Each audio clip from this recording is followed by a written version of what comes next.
Hello everyone, I'm Annie Gibbins and you're listening to Memoirs of Successful Women, the podcast where you get to hear candid conversations with fascinating women from around the globe who share aspects of their business and life journey, how they measure their success and what they have learnt along the way.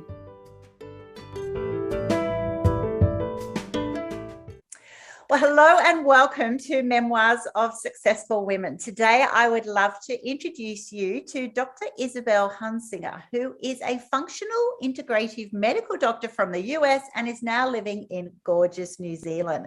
We're going to be talking about all things mental health. And so if you are struggling, as many people globally are struggling with anxiety and depression, Dr. Isabel is going to speak at it from a personal perspective and her journey and living with mental health issues, and also her expertise as a medical doctor in this area. So let's not say any more. Welcome to the program and put it over to you, Dr. Isabel. Hi, Annie. I got my yellow shirt on because I'm so happy to be here with you. Oh, it is such a happy color. And I was telling Dr. Isabel, for those of you who are watching on YouTube, not just the audio, she has just one of my favorite colors behind her, which is like my magnolia pink, crimson-y, gorgeous color, which is just so deep and warm and rich. And it's also complemented in your beautiful necklace. So you're a woman of beautiful color, which shows me that you have a lot of joy. A lot of joy in your heart, which is going to be a really great complement to the conversation. How does someone with so much energy and joy and vibrancy, which you have, then specialize in areas of mental health and anxiety and depression? So where will we even start? How about you tell the listeners pretty much, what does your day-to-day look like? What does Dr. Isabel do and what are you passionate about?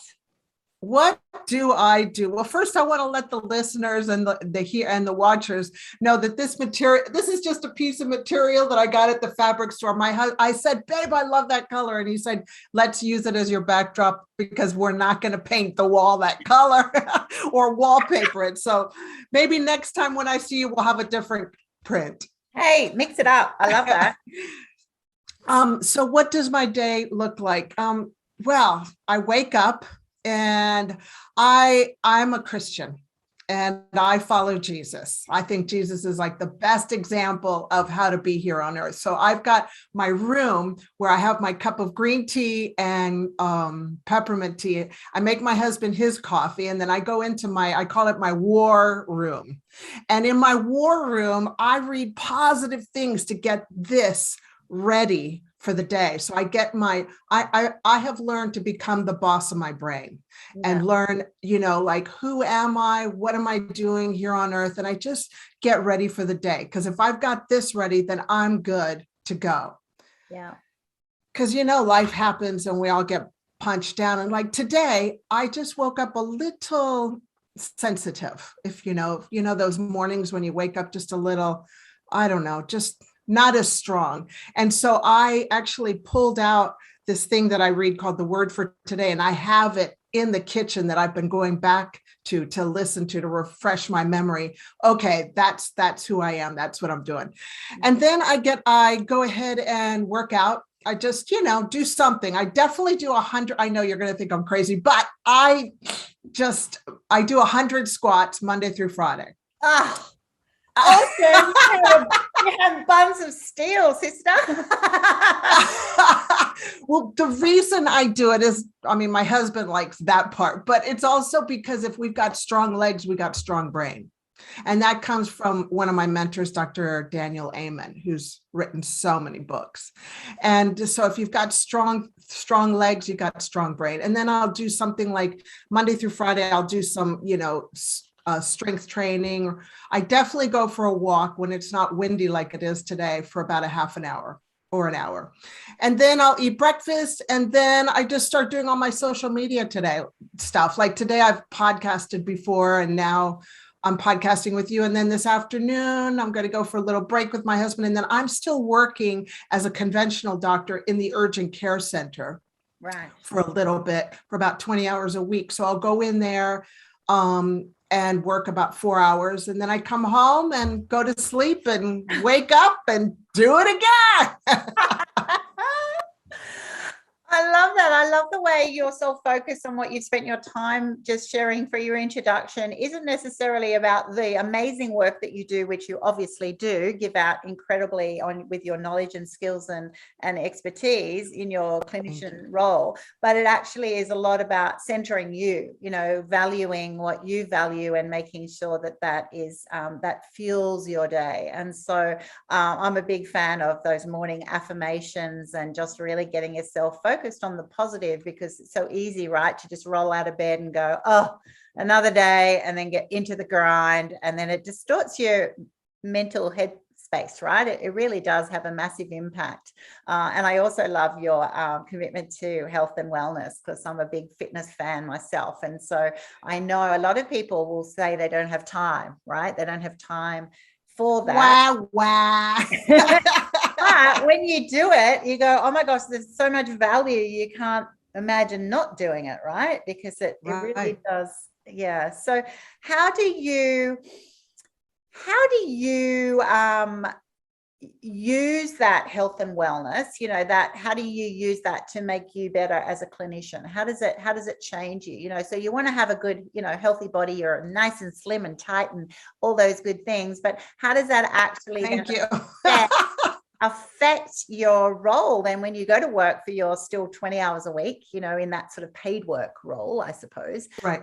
How does that, when you arrive at work, what's the difference to those, at other stages of your life when you weren't as healthy or as well in your own self? Right. Well, I have love for my patients. Like if you don't have love for yourself, how can you possibly have love for other people? And so I've had to work at it to learn how to, just love people for where they're at. And so I just walk in and I can tell that people are happy I'm there because they're like, yay, Isabel's here. So I'm like, yay. But, you have to keep your mind ready. Like, okay, I'm going into a war zone, because emergency medicine is not, urgent care is not, it's ugly out there. People are really, really in a tough place. Yeah. People are overweight, they're hurting, they're not thinking correctly. And, me as a doctor, a functional medical doctor, I know how to help them, but they're not there for that. They just want to get taken care of for that thing. And, I could easily say, oh, come on, you know what to do. How many people, but I don't have that anymore. I love you. I'm here to help you out. And so it's just love for people, as much as hard as that is sometimes. And that it's difficult to love everybody, but I do my best. So that's what happens, because I focus myself in the morning and I take good care of myself. But if I was eating junk and drinking junk and thinking junk, I'd be junk. Yeah. And I don't want to be like that for people. I want to be there to help people through life. Yeah. You're choosing intentionally to show up as your best self, right? And that's exactly. That's the difference. People will then go, oh my gosh, I'm sure you get this all the time. How do you get so much energy? How are you so positive? It's kind of like you do intentional things to make sure that when you wake up and you're having an off day, whatever, you can still, that's normal. That's actually normal. No one's buzzing the whole time. But also you make deliberate choices on how to set yourself up. Absolutely. And one thing I just wanted to say is, I just slap a smile on my face as much as I can. And sooner or later, my body catches up, because you can't, that's just the way I feel is, okay, I'm not having a good day, but I'm going to still smile anyway, because people need smiles. And sooner or later, my body will say, okay, she is happy. So come on, wake up, be happy. Exactly. Let your body, that's right. It'll catch up. Don't worry. By the time. Yeah. Exactly. It's a bit like sex, right? Isn't it? People who aren't having sex as much, often the prescription is just have sex anyway, and then you'll start, connecting. I'm assuming it was with the right person. You'll get your groove back. That's right. You'll be happy. Exactly. I love what you said before too, which I resonate strongly with, which is that, as an expert, as a clinician or an expert in anyone's area listening in, it's very easy to go, what this person needs is X, Y, Z. Whereas you then went and said, I've changed now, so it shows that that's actually an evolution that many of us, it takes a long time to learn that person coming in, particularly if you're in an emergency situation, a trauma, they actually just want the immediate fix. They don't want the long-term health plan and criticism of all the things they're not doing, right? They actually just go, save my life, help me at this moment of pain, and then be given love, unconditional love and support, which is really different, isn't it? Because and so what have you noticed since you've changed the way you, or not necessarily changed, but evolved the importance of approaching people that way over your career? It's just been all positive. There's no negative, people are just, they're attracted to me. Yeah. Like this urgent care that I work in, like mothers will go, oh yes, Dr. Isabel's here. We get you again. I mean, that tells me, yay. It's not like, oh no, not this doctor. Which I mean, I still get like 10% of look, the research shows 10% of people won't like you. So, some people won't like me. That's just the way it is. And I have noticed that is the true number. It's about 10%. And so that's okay. I just feel like I'm a better doctor. And gosh, it's been hard work. I mean, I've been a medical doctor now for 31 years. I didn't grow up to be like this. This is not how I was. This has been process, baby steps. Yeah, I'm all about the baby steps. I know you are. It's correct. That's why I love you. So I got a girl crush on you. And I'm telling you this because I loved when I was watching the video and you were talking about, you got 2 sets of twins and then another child, but I wanted to be a businesswoman. And I was like, I don't know how I'm going to do it. And you did the baby steps. And that's what it's all about for all of us in all parts of our lives: marriage, health, mental health, all baby steps. So many baby steps. It's commitment to the baby steps, right? It's commitment to, look at you, you're committing to your squats every day. You're committing to, going in and having your Jesus time, your affirmation time, you're getting your self-centered time, your gratitude in there. They're all baby steps of good habits, right? So I totally love that. Let's talk mental health then. So I know you have a real heart for anxiety and depression and what people are struggling. And I know you've had your own journey through medical school and other times. Sort of, how do you help people, I suppose, if I walked into your clinic today and went, Dr. Isabel, COVID sucks. I've been in isolation now. I'm in Sydney, Australia for like 8 weeks. There's tension, there's worry, there's concern. I've got anxiety. I feel like I can't breathe properly. Sometimes I just feel like I've just got, palpitations even. How do you approach that? I'm assuming that, this is a very common scenario with people who are struggling in this way today. How do you manage that? When people come and see me, through telemedicine, specifically as functional medicine doctor, then I just, from my personal journey, I've learned that there's actually 14 areas that aren't really touched on in conventional medicine. And so I go through those areas and just try and figure out, okay, what do we need to focus on? How do we help you get better? Mm-hmm. And it's not always in a one visit. It's a process and it's time. But the key is that they learn how to think clearly and have everlasting happiness because they know what to do to stay away from that buffet. And that's what happened with my journey. And, so that's what I do is I just go through those in my mind and I go, okay, so that doesn't pertain, all 14 don't always pertain to people. It might be just 1 or 2 areas, or it might be 5 areas, but, you have to incorporate what's the big picture, what's putting this person's picture together to bring them about with anxiety and depression. How did you respond when this actually happened to you? You know, you come across as a very positive person. Were you just like hit by a truck going, I don't know what's happening, or I am aware and why is this happening to me? Or I know exactly why this is happening because I'm overwhelmed. You know, like, oh, I wish I would have known that to avoid the whole thing. I had been dealing with anxiety and depression because of my family, which I'll talk about in just a little bit. But I had always, for about 20 years, I knew how to stay away from anxiety and depression. You know, I knew how to stay away from that and not eat at that buffet.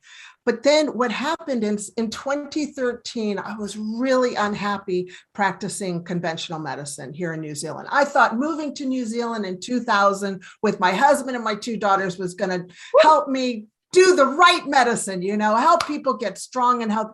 However, that's not the case here in New Zealand. We don't have healthcare. We've got disease management. We don't have healthcare. We've got disease management. And I got so fed up of just seeing people and giving them pills and just seeing you in 3 months. And that to me, as a functional medicine doctor in training, I knew that wasn't the way it was. So my heart was like, okay, knock, knock, knock. Are you going to listen to me again?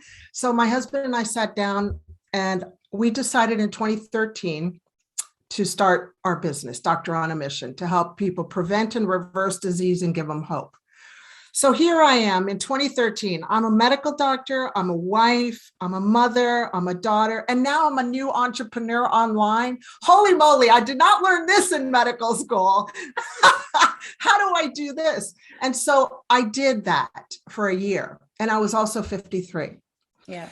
And a year later, I remember I became so overwhelmed and so anxious and so helpless that when I start experiencing anxiety, I don't sleep. I just I'm awake. So what had happened was I would go to sleep for about 2 hours and then I'd be awake for the rest of the night. Has that ever happened to you? Oh, so exhausting. Yes, it has. Yes, it has. Oh, That's because you then become anxious about the not sleeping. So it drives you crazy, and the night is a very long time. Long time, especially when you got your husband sleeping. Oh yeah, you know, like a baby next to you. So what had happened was I went through 17 nights of only sleeping 2, maybe 3 hours a night. Gosh, that's burnout.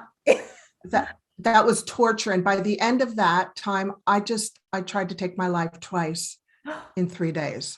Oh my gosh. Wow. And by the grace of God, that plan was interrupted. And so my husband took me to the doctor, and the doctor said, you're too much, this is too big, you've got to see a psychiatrist. And at the time, a medical doctor seeing a psychiatrist, holy moly, I'm thinking I'm going to lose my medical license. I'll never be able to do what I've wanted to do all my life, practice medicine. But I totally surrendered. And the psychiatrist said, Isabel, you need to take this medicine to sleep, and you need to take this antidepressant for the rest of your life. And at that point in my life, I was very obedient about that. But deep down inside, I thought to myself, we'll see about that. Yeah, the rest of your life is a really big prescription.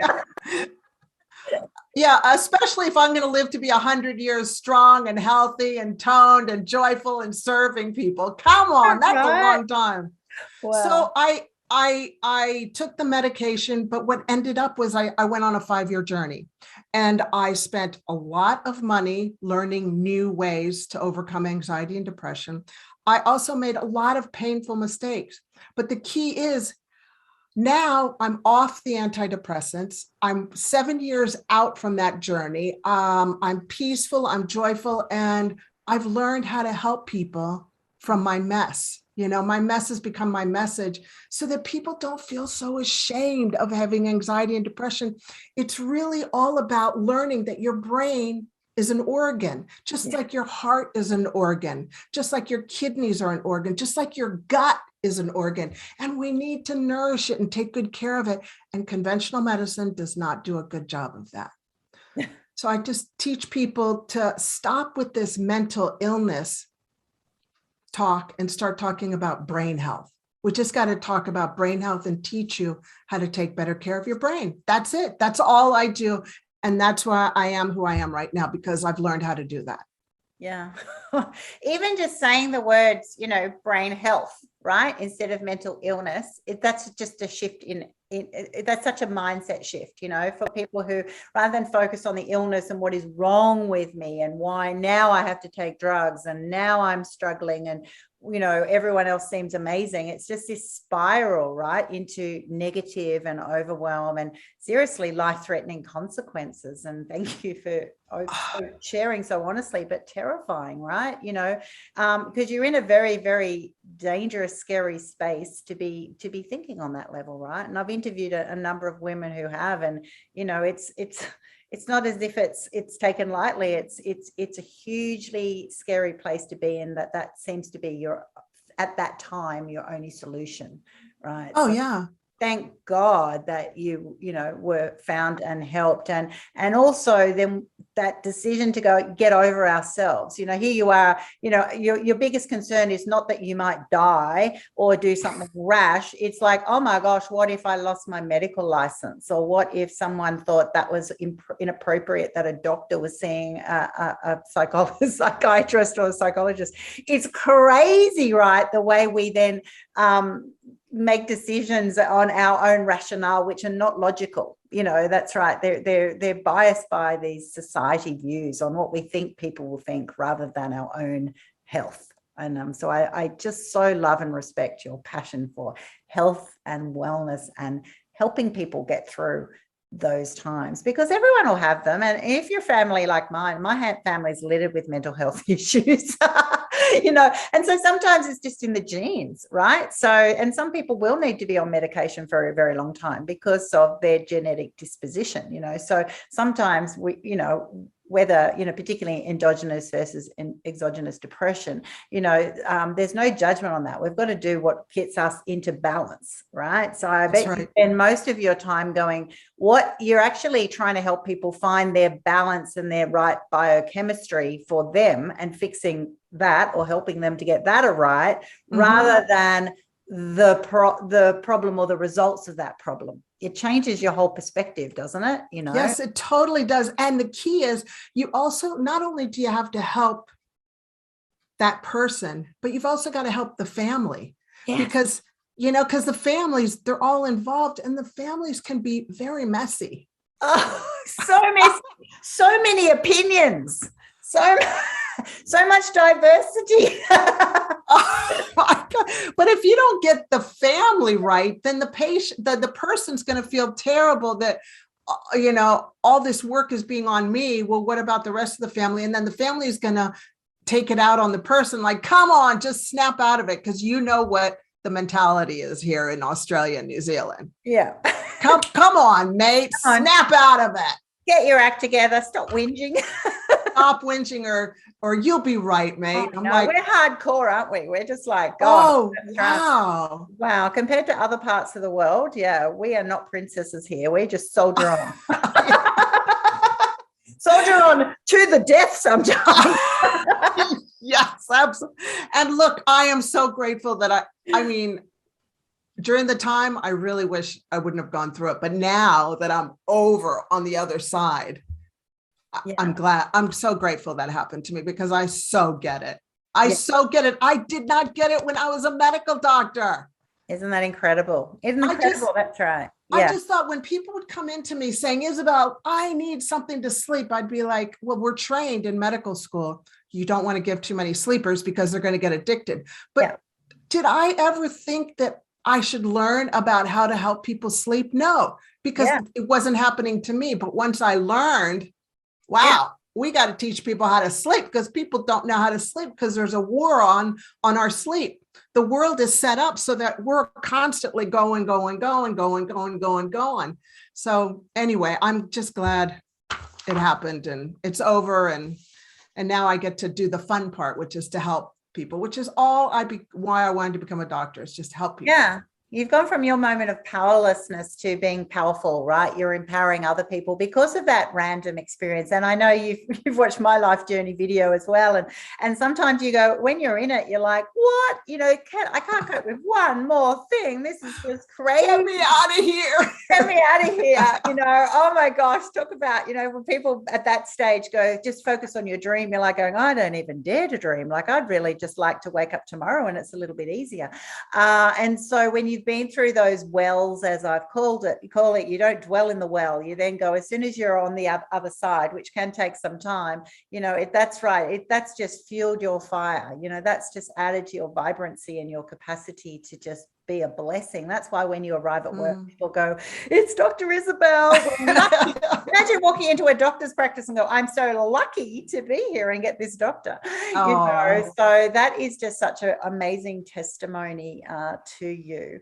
And I tell you what, sleep is a whole other area. We should do another episode on that, because I tell you what, I'm 53 now and just I'm in perimenopause, and whoa, sleep, when you suddenly just wake up on off all night long with sweats and then you suddenly wake up freezing because you've kicked everything off, and then back forth, it drives you crazy. Suddenly, you can be, at the moment, like, I'm reasonably sane, but it just gets so impactful on your day when you're just tired, and you have those moments. The night is very long at the moment. So well, if I may yeah, make a recommendation to see if you approve of this. That was me at 53. I was perimenopausal, and everybody just said, this is what you need. You need an antidepressant because you're just anxious. Well, let me just tell you let me share with you what I have learned.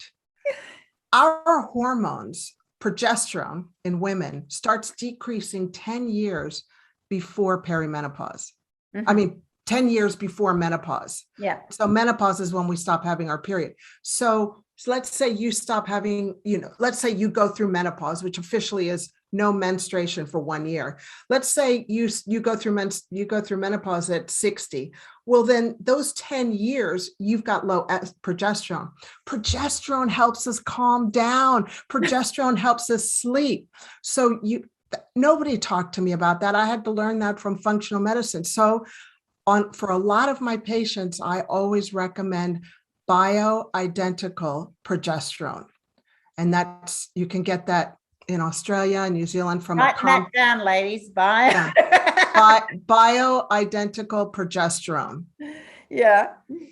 Now in New Zealand, it's Nutrigestin, and you can get that from your GP, or you can find a functional medicine doctor, or you can see me online. I'll take care of you, girl. Telemedicine. This is my first telemedicine consult during the podcast. But I'm known for my oversharing, so hey, and this is about it though. We're being real as women, right? It's not as if you're not the only woman just lying there going, oh my gosh, I haven't slept for days, I'm sweating everywhere, it's just crazy. I went to the doctor, the GP, that my one wasn't there, and they said, oh, I can just take it all away by giving you a tablet or something. And I'm like going, oh, that just sounds too easy from the women of the world. And so I'm at the point, I think I'll have to book in for a sesh with you, Dr. Isabel, because there's got to be a lot more to it than that. Yes, and that's all I do is telemedicine. I don't have a practice, but anyway, I don't want you to go through what I went through. And that's how it started. The night sweat, and the progesterone can help you with that. And you only need maybe 100 to 200 milligrams per night. So, but make sure that if you do see a GP and you ask for progesterone, you don't get Provera, because Provera is the synthetic progesterone. And that's the one that can cause breast cancer and blood clots and stuff and heart attacks. And so the bioidentical, any hormones that are created like our bodies created, then it's very less risk according to the research. Okay. Oh, there you go. All right. That's just gold to me. You can see how obsessed I am with trying to get some more sleep and less more balance, because it's just crazy. And so that's it. That's what this conversation's about. Some of it is that life changes, doesn't it? And the school of hard knocks is that random things happen to really good people. Suddenly, we have a global pandemic, we have relationship issues, we have family who are supposed to be your best support can then suddenly come not be. We have, just illness, or accidents that just impact us. Life is full of those ebbs Just and like flows. that. Right.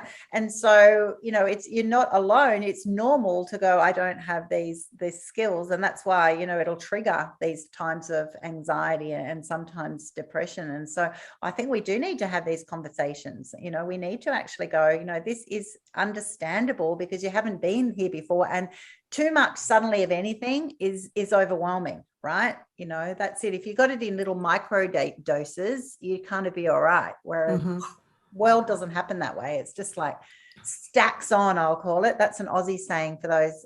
Stacks on. I love that. Stacks on, mate. It's a stacks on situation.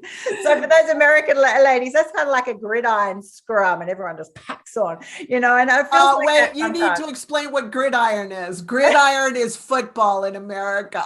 Football. Yeah. So football, when you're there and you think you've dived on your ball and you're like, I'm going well, I've got this. And then everybody else just dives on top of you. And then you're lying there going, I can't breathe. I hurt. I'm overwhelmed. Give me a break. Why are you all on me? That kind of scenario is just like, that happens to us all the time. It did to me when I had my 2 sets of twins. I had 4 kids in 2 years, and I was only 25 years old going, wow, that's just such a lot of responsibility and so many babies. And, it's overwhelming, right? Like stuff that you cannot write a script for happens in a lot of people's lives, just suddenly, wow. You are a champion in my book. I could barely do 2 kids in 22 months. I'm like, how do people do this? Oh my gosh. I know it's crazy. That's why I laugh so much, because you had to laugh and otherwise you'd cry. Have you seen that movie Patch Adams? I worked with the real Patch Adams in 1999. He was doing I'm going to circle back on humor because laughter is that's why I'm talking about this. Okay. You're like, why is she talking about this? Well, in 1999, I went to the American Holistic Conference and Patch Adams was there, the real Patch Adams, and he's still alive. Yeah. And he had a plane where he was going to go to Macedonia so that we could go over, when Slobodan Milosevic was doing all the ethnic cleansing and killing all the men and stuff, and all these women were in refugee camps. So we would go. So anyway, he said, who wants to go and be a clown doctor in Eastern Europe? And I'm like, I do. My mom's like, how dare you do that? You've got 2 children to raise, and I'm like, oh, Mom, come on. But anyway, we went over and we went as clowns, and I had never clowned before in my life. But you know what? We didn't speak the language, but we learned how to smile. Smiling is a universal language. So is laughter, and laughter helps relieve stress. So I love that you are into laughing because it does relieve a lot of stress. Yes, well, I do laugh a lot. In fact, all day long, and I'm known for it. But that's right. It certainly keeps me very chilled, and even things that are crazy. Like that you actually can look at the funny side of it, and sometimes it doesn't mean that it's not real. It doesn't mean that it doesn't hurt. It just kind of like going, oh my gosh, you can still approach it with this one's a doozy, or this one that's another word, doozy. This one's going to be a real challenge. How am I going to pull a rabbit out of the hat here? But step by step we can. It depends on, once again, what, like you were talking at the beginning, on how you frame your mind, right? How you frame that. I'm either going to approach it from a positive or a negative perspective, even though the journey is challenging. Not pop psychology that, you just smile and laugh and you'll be all fine. No. Often, most of the time, no. And I interview a lot of successful women from around the globe, and I'm yet to meet an overnight success story. Everyone I interview has had challenges and moments that they go, oh my gosh, like life-threatening, like you, or real times of I totally lost it for 5 years or 10 years, and then I got my mojo back, and then I decided to turn it into my superpower, or things like that. It's amazing that it's the commitment and the drive and the mindset towards what you can do, as opposed to what you can't do, Yes. And about the laughing when life hits you, If it's too much, then you can cry too. Crying is a great way to detoxify. I am a crybaby. My mom calls me her llorona. That's in Spanish, that's her crybaby. Because when it's too much for me, I just start crying. Or if I'm so happy, I will start crying. So crying and laughing do the same thing. It It's the same energy out, doesn't it? My daughter, one of my daughters had a big cry yesterday, and then she came out about an hour later and goes, I feel much better though. It's kind of like, yeah, right. That's it, exactly. Oh, yeah. You just got to, I think we spend too much time bottling things up. This pretense of, I can't show, what would someone think, or I'm supposed to have it all together. I get told that a lot from my coaching clients, but I'm supposed to have it all together. I go, well, who said that? Who said you're supposed to have it all together? In fact, that would be really wrong, because if you're pushing your goals and growing at a level that I imagine your potential is, you should always be at a stage of, I love that fine balance between I'm super excited and then I feel sick in my stomach at the same time. It's kind of like, that's gut health, right? But it's crazy. It's crazy that we hold in too much. And I think a lot of that, you must see that as a doctor, that so much of that pent up energy has to turn inward, right? Do you see that as a clinician? And people self-sabotage themselves. They overeat, they overspend, they gamble, they get involved in pornography, adultery. They just self-sabotage their lives because they're so stressed out. Yeah. What can we do about that? Like, what's the magic bullet then? If we've got a world now where we are so rich and we have so much, even in the current context, if you look at our lifestyles, to then go, we have so much anxiety and depression. Like, what is happening there? Why are we so stressed? Is it just that we actually try and pack in too much? Like, what's causing that? Do you really want to hear my answer? Of course I do. That's why you're here. You're my words of wisdom. I'm waiting on your answer. Well, the number one at the top of the list is nutrition.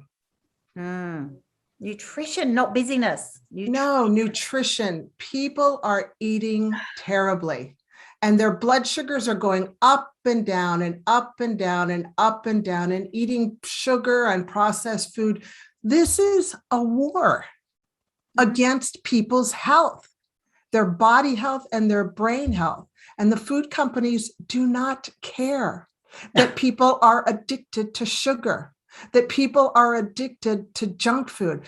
They don't care. And so, they've got scientists that figure out how many crunches you need for a potato chip to make your finger go back in and get another potato chip. There's scientists for the crunch.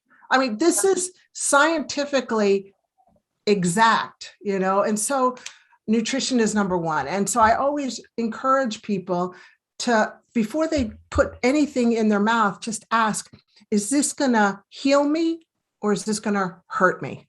And if it's going to hurt you, don't do it, because it will affect your brain, and your brain needs good food, bottom line.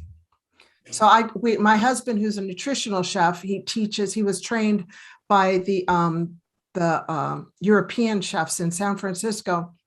He's now become a functional nutritional chef, which I'm so grateful for. Because that way I don't have to do everything. So he teaches people how to take back their health, how to take back their mouth, how to take back what they're putting, take back their kitchen. So, and it's so easy. It can be so easy. And it just takes a decision to fight, to make a decision. I'm fighting this war. Wow. Incredible language to call it a war, but it is, because it's a slippery slope. The war is against, that's right, the way they design food to be addictive. And it's so true. I did a massive hike with one of my girlfriends in Tasmania a couple of months ago, and we were talking about, the Diet Coke can, more than because she's going, I could do with the Diet Coke now. And it was like, that just went, and then it was more of the discussion about when you pull the ring top and it goes, psst. There's seriously psychology about that. That's more exciting, that sound and the reaction it has in your body, than even drinking the liquid, which was amazing, right? And then also that's it, after we, when we're carrying our 18 kilos on our back through mud and snow and bits and pieces. And by day 5 or 6, it's really interesting, you know, what the language starts talking about foods and hamburgers and other sort of stuff, you know, stuff that you'd really love. And so it's amazing that, the choices that we make and the addictive influence they have on us without us even realizing. It'd be amazing. I've done that with my coaching clients, to actually do a food diary, and you're surprised by what you eat, or you know, how you approach it and where the balance is. It's like, that's right, I think you mentioned it before, like control. It's like you're choosing, you're having a sense of control over your mind and your body, as opposed to it just subliminally controlling you, right? That's what. And that subliminal message has been calculated by the food industry. And so people think that eating junk food is a reward. Oh, no way. Eating junk food is punishment. Eating healthy food is a reward. But you've got to change the thinking. You know, I did, my husband did, my kids are, you know, it takes time, baby steps, but it's got to be a commitment.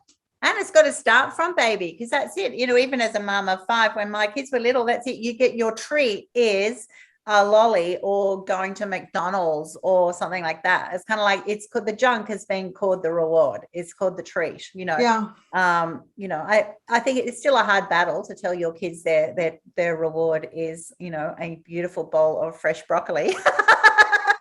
No, but it could be fresh broccoli with homemade aioli. Yeah. You know, and that, you know, and then that makes them start watering their mouth. You know, it's training. Yeah. It's just training. Exactly. And spending time. I think an element on this whole area is the time that people think they don't have, but it's just refocusing. It's like if you do a review on, you know, just the way you work, or your filing systems, or the way you design your house. You know, things take time to design, but then when you have it, it's actually more efficient and more effective and better for you, right? It's just right. So for those people who are going, oh yeah, but I don't have time, because the junk is often the convenience, like, you know, like particularly us, you know, in Sydney lockdown at the moment, it's just so easy to get Uber Eats or something delivered to your door, which is going to be loaded with extra sugars and bits and pieces, because you think, you know, it is convenient and helpful to you. Whereas look at us at the moment, we've got more time than we've ever had. I was just going to make that point. I know. I was like, what are you talking about? Our argument has always been that you don't have time. So it's kind of like, on a Friday night, let's get takeaway. Whereas now here we are in lockdown and you've got so much time, but you still then go, you fill it up with other things and you still go, it's still convenient. So shows that addictive. It's kind of like once you get lazy, which I think that we are at the moment, we're lazier, you're then more likely to. You said it. Yeah. Really true, because I've proven it. I'm like going, oh my gosh, we've had takeaway so many times, which is so bizarre, because here I am, this healthy lifestyle. So I'm being really honest here, ladies. But it's kind of like going, yeah, we are lazier because we're now, you know, we've lost our routines, and therefore we're going for the convenience. So it actually is a really great time now, which is why we're going to finish up soon there on now is the time. Right. So if we've developed these bad habits, you know, and we are then now consciously aware of, you know, what changes need to be made, you know, how do we do it? You know, you're our online doctor here today, Dr. Isabel. So how do we, you know, approach the week ahead? What sort of key things would you say, okay, I would start here? Okay. Well, first, number one is your why. Why the heck am I going to change my life? You know, why do I want to get better and healthier? Because if you don't have your why, then you'll just keep, you know, you'll just keep going back. You'll just go back onto the old track. So have your why. Number two is just make a decision to stay away from processed food and no sugar. Look, there's 4 things off the top of my list that I would say. Stay away from anything that causes inflammation. And inflammation is fire. Whenever you hear the word fire, whenever you hear the word inflammation, think fire. Whenever you hear inflammation, there's fire, your body will send out water. Look at the people out there. They're all inflamed. They're all swollen up. Look at people's faces. They're all inflamed. So the 4 foods that I would recommend to stay far away from is processed food. any vegetable oils, anything that's got a vegetable oil on it, read the label, no vegetable oils. Stay away from MSG. MSG and red dye number 5 causes your brain to get on fire. What happens when our brain's on fire? We get anxious, we get aggressive, we can't think clearly. Come on, take care of yourself. You know, you're a big girl and a big boy now.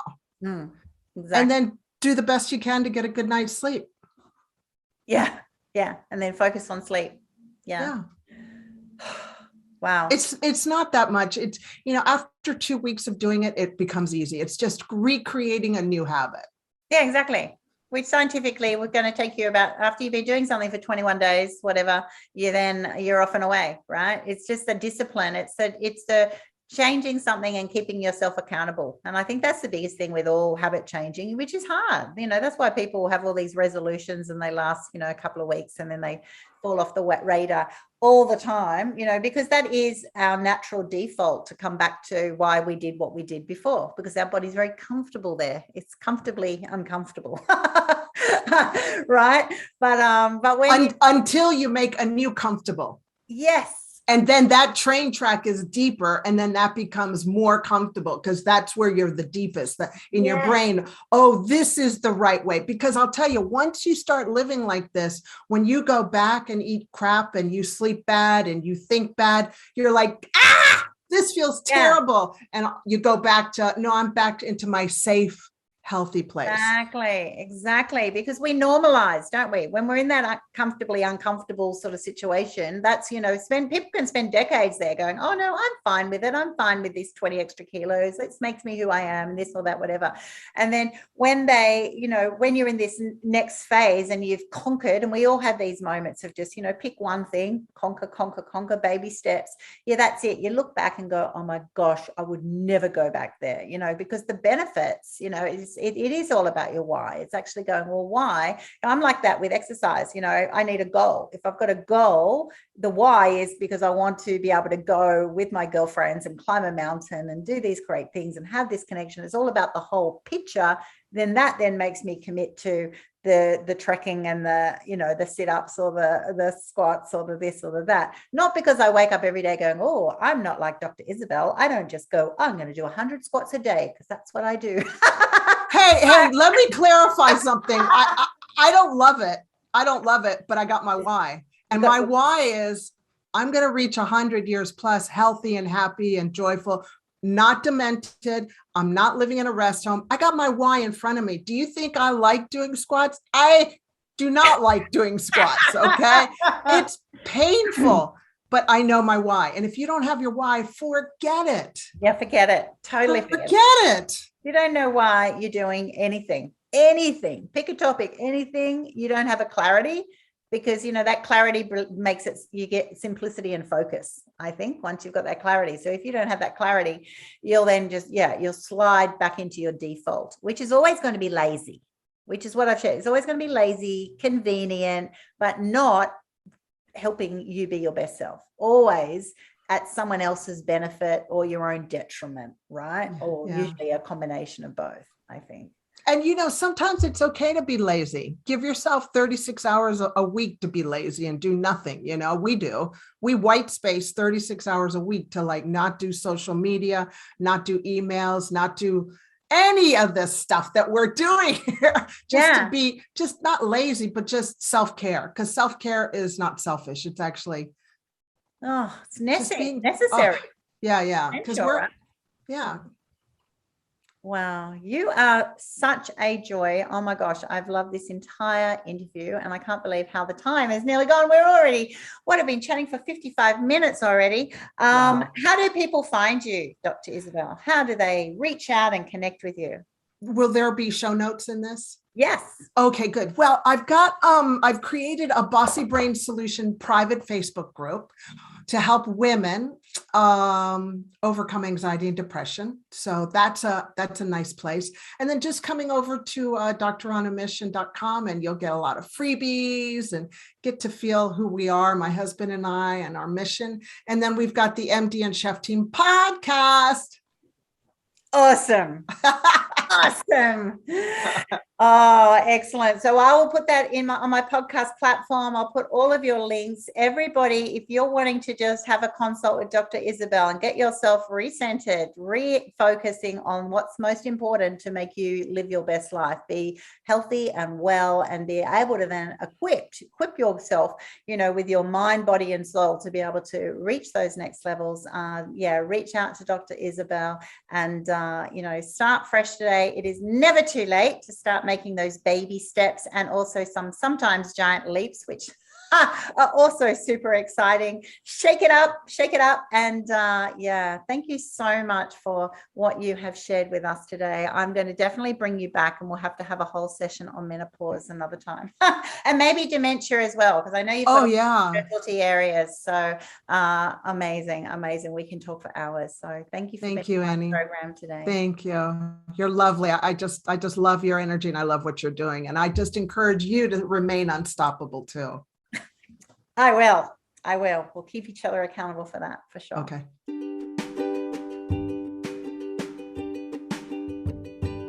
Thanks so much for listening to this episode of Memoirs of Successful Women.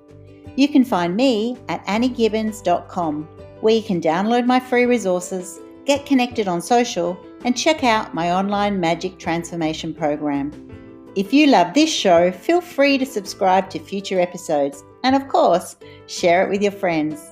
I'll see you again soon, and until then, happy podcasting.